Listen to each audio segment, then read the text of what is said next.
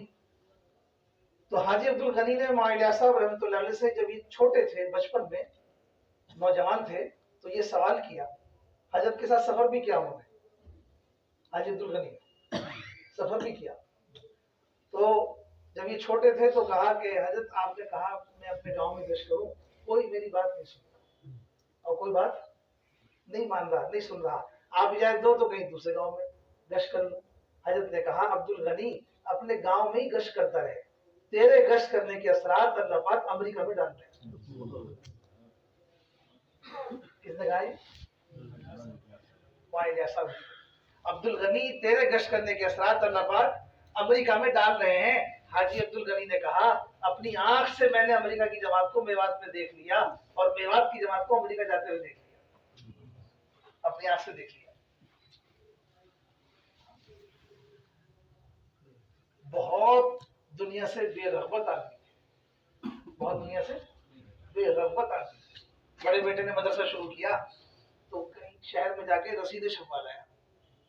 حاجی عبد الغنی نے ساری رسیدیں تندور میں ڈال دی کہ بیٹا میرا کام یہ نہیں، بس پڑھائی کراؤ، ایسے چلاؤ، دنیا اور میرا کوئی تعلق نہیں ہے، دنیا میرا کوئی تعلق نہیں ہے۔ انتقال ہو گیا۔ جب گھر میں جنازہ رکھا ہوا تھا تو پانی ٹپک رہا تھا، بارش کا موسم نہیں تھا۔ ایک اللہ والے نے کہا تمہارا گھر بھی رو رہا ہے۔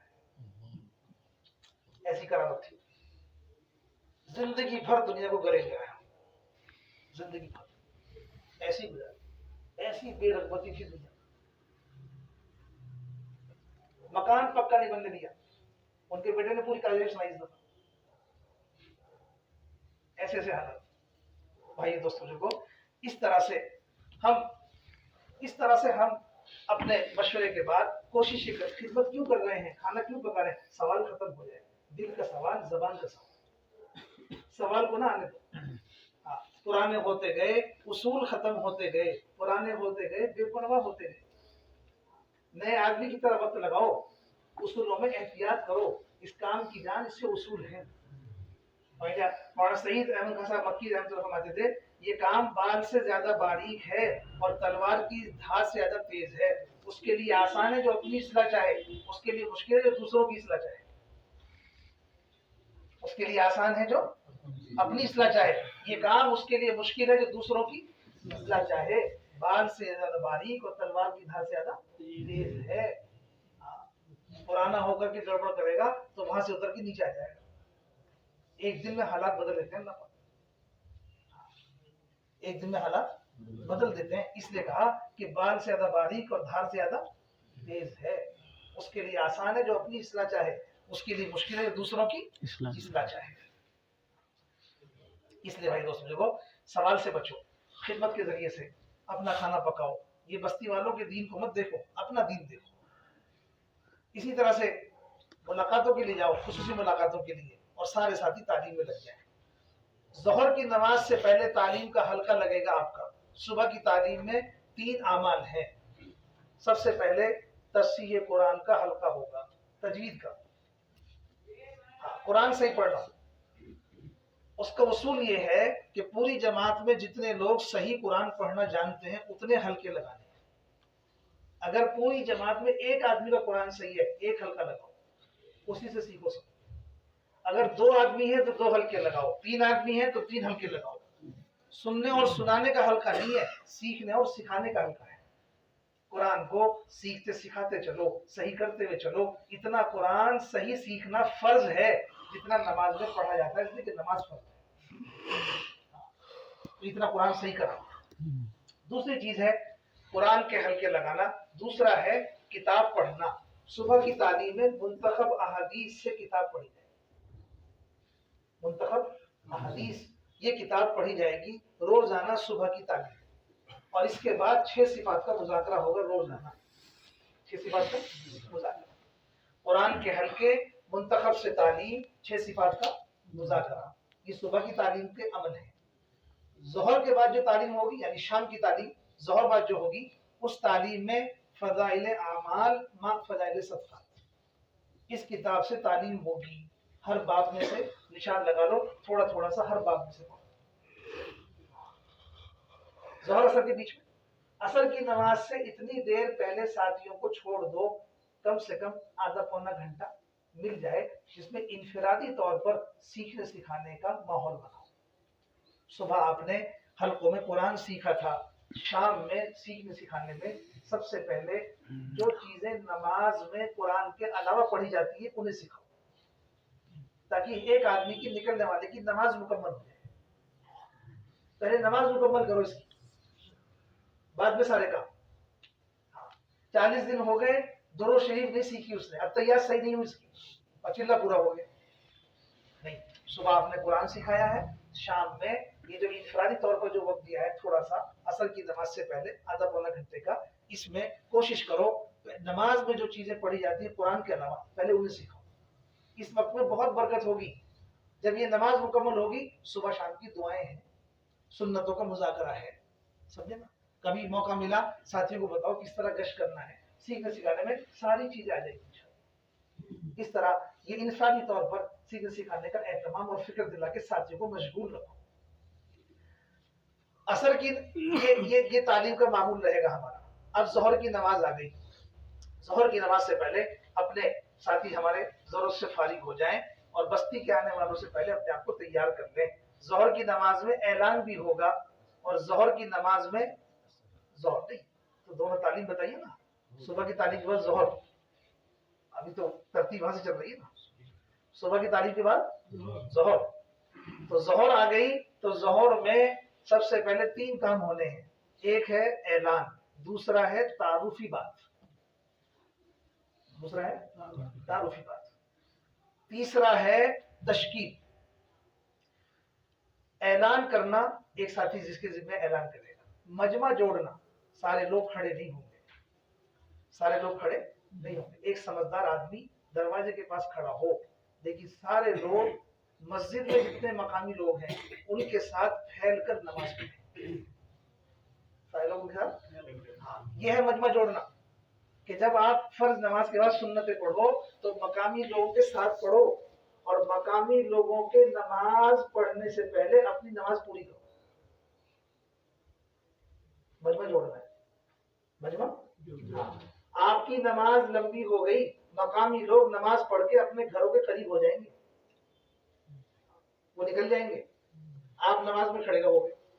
مجمع جوڑنے کی ذمہ داری ہے ان کے نماز پڑھنے سے پہلے اپنی نماز پوری کرو، جب وہ نماز کا سلام پھیرے اس وقت آپ انہیں جوڑنے کے لیے فارغ ہونے چاہیے۔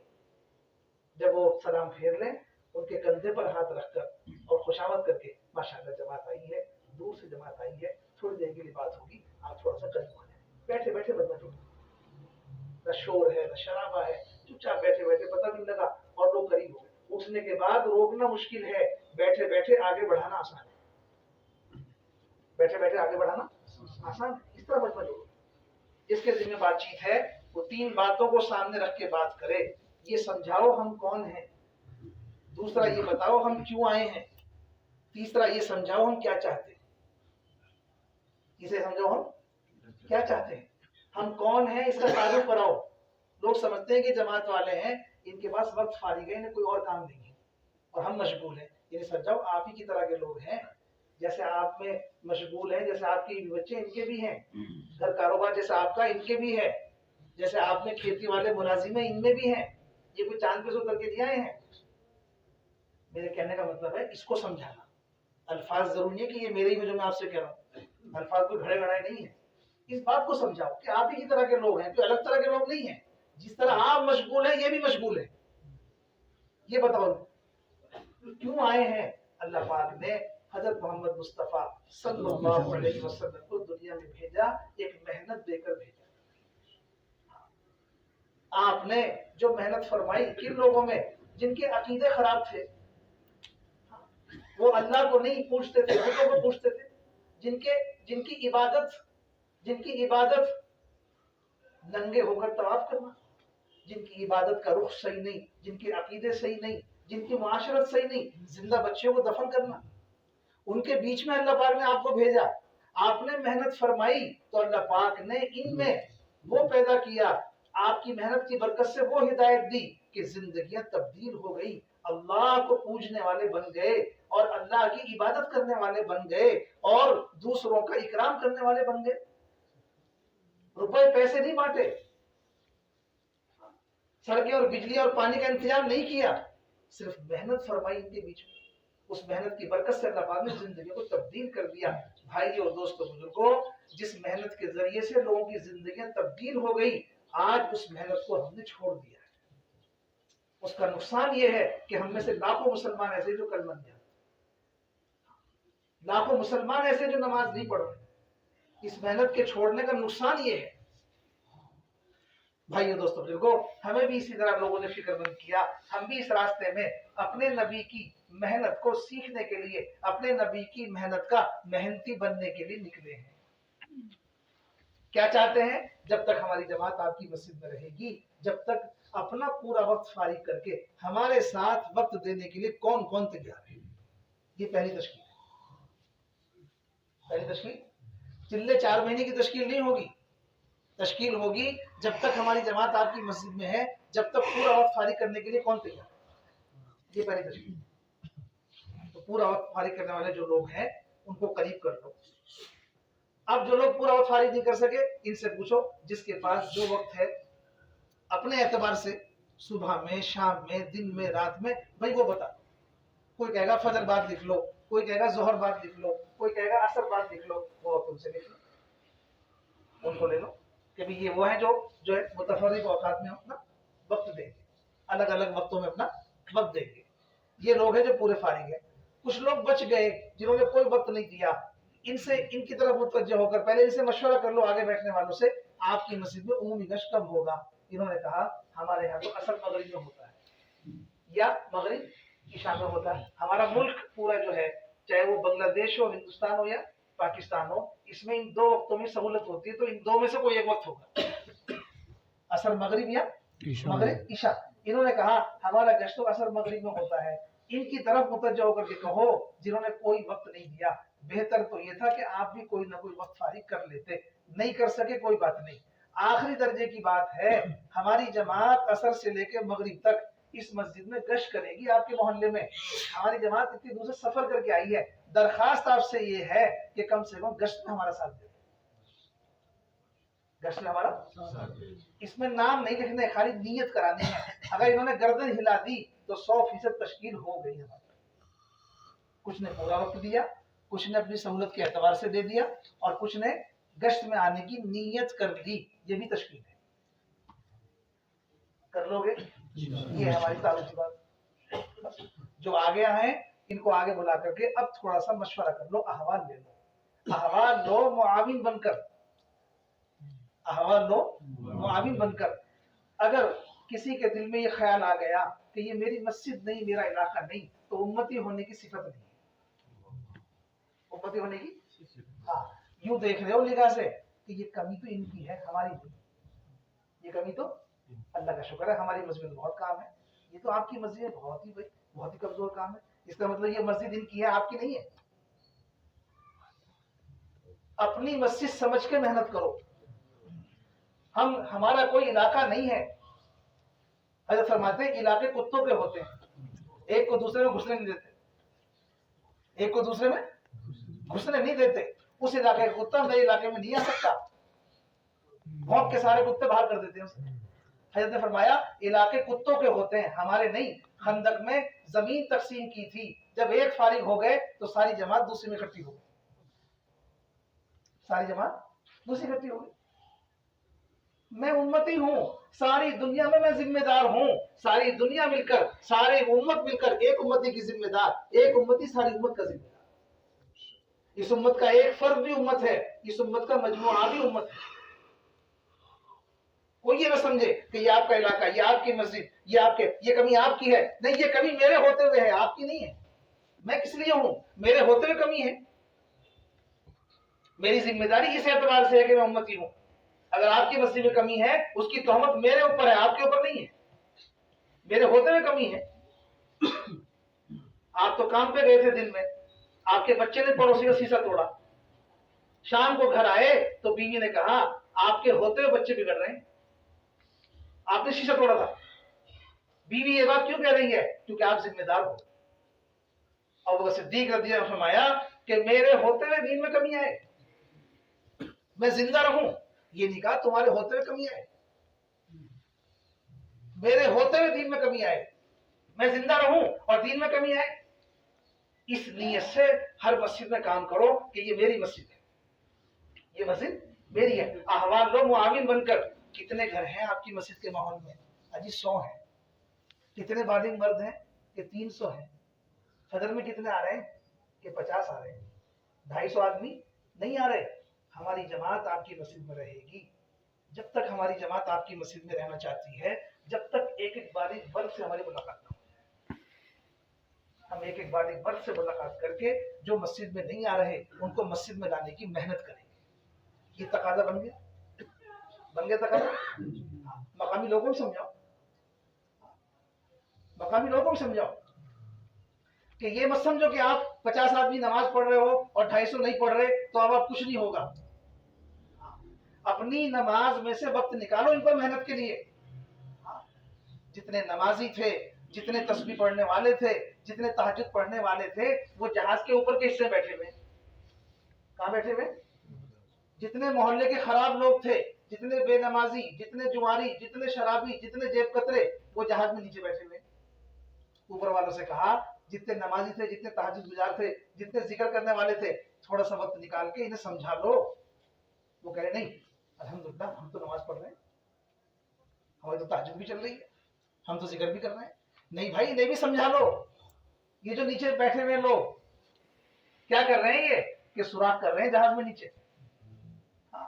کوئی کیل ٹھوک رہا ہے، کوئی ڈرل مشین لے کے سوراخ کر رہا ہے، کوئی سے ہتھوڑا لے کے جہاز میں مار رہا ہے۔ اوپر جا کے کہہ رہے ہیں بار بار کہ انہیں سمجھا لو کہ نہیں ہمارے پاس ٹائم نہیں ہے، ہمیں تو تہجد پڑھ رہے ہیں، ہم تسبیح پڑھ رہے ہیں اپنی۔ اللہ کا شکر ہے ہم تو 5 وقت کی نماز پڑھتے ہیں۔ تھوڑی دیر میں جہاز جب ڈوبے گا تو تہجد پڑھتے پڑھتے ڈوبو گے ان کے ساتھ، آپ اپنی تسبیح پڑھتے ڈوبو گے ان کے ساتھ، آپ اپنی عبادت کرتے ہوئے ان کے ساتھ ڈوبو گے۔ آپ یہ مت سمجھو کہ 50 آدمی نماز پڑھ رہے ہیں، 250 نہیں پڑھ رہے، ان پر پکڑ آ گئی تو بچو گے، آپ کی بھی، آپ کی نہیں۔ یہ سمجھانے کی کوشش کرو، ایک ایک خوشامد کر کے مسجد کے ماحول میں لانا۔ یہ کسی جماعت کا کام نہیں ہے، یہ امتی کا کام ہے۔ اسے جماعت کا کام مت سمجھو اور یہ کہہ کر کے فارغ مت ہو جاؤ، راہ فرار اختیار مت کرو کہ یہ آپ کا کام ہے ہمارا نہیں۔ پیار محبت سے سمجھانے کی کوشش کرو، احساس دلانے کی فکر کوشش کرو مسجد کی جماعت کو کہ آپ ہمیں لے کے جاؤ، ہم ایک ایک بالغ مرد سے ملاقات کریں گے اور مسجد میں لانے کی محنت کریں گے۔ ایک تقاضا بن گیا۔ 4 مہینے والے کتنے ہیں؟ 20 ہیں۔ چلے والے 50، 70 میں سے مشورے میں کتنے بیٹھتے ہیں؟ 5 آدمی، 10 آدمی۔ جب تک ہماری جماعت آپ کی مسجد میں ہے، ہم ایک 4 مہینے والے سے ملاقات کریں گے، چلے والے سے ملاقات کریں گے، ان کا اکرام کریں گے، ان کی خوشامد کریں گے، ان کا وقت وصول کریں گے، ان کا سالانہ وقت وصول کریں گے، انہیں مسجد کے عمل میں جوڑیں گے۔ یہ ہمارا کام، وقت لگانے والوں کو عمل میں جوڑنا۔ جو لوگ مسلمان ہو کر مسجد میں نہیں آ رہے ان کو مسجد کے عمل میں جوڑنا، مسجد میں لانا، یہ ہماری جماعت کا کام۔ تقاضے بناؤ ظہر کی نماز میں ان کے ساتھ بیٹھ کر اور فکر دلا کر، احوال لے کر۔ جماعت کام کر کے بستی سے گزر گئی، اسے یہ پتہ نہیں ہے کہ بستی میں مسلمانوں میں کتنے گھر ہیں۔ ایک ہفتہ لگا کے جماعت چلی گئی، یہ معلوم نہیں ہے کہ کتنے گھر ہیں، یہ معلوم نہیں ہے کتنے بالغ مرد ہیں۔ اسی طرح سے جتنے بچے ہیں وہ مکتب سے جڑیں،